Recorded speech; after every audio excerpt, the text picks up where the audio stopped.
Vivim en una societat plagada d'informació i, com deia el periodista Ramon Barnils, l'excés de llum no hi fa veure, encega. I aquesta infoxicació fa que no puguem diferenciar les notícies verdaderes d'aquelles fake news o les notícies rellevants d'aquelles que no ho són tant.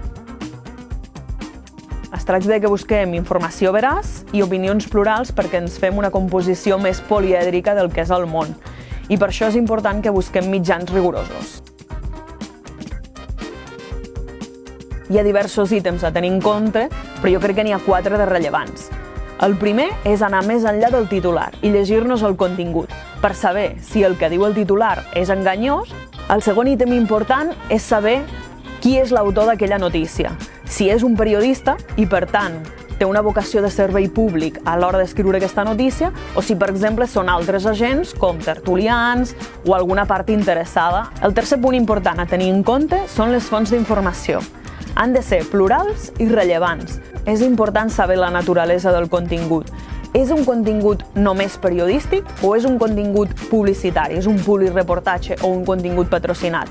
Això ens diferenciarà l'interès de la notícia.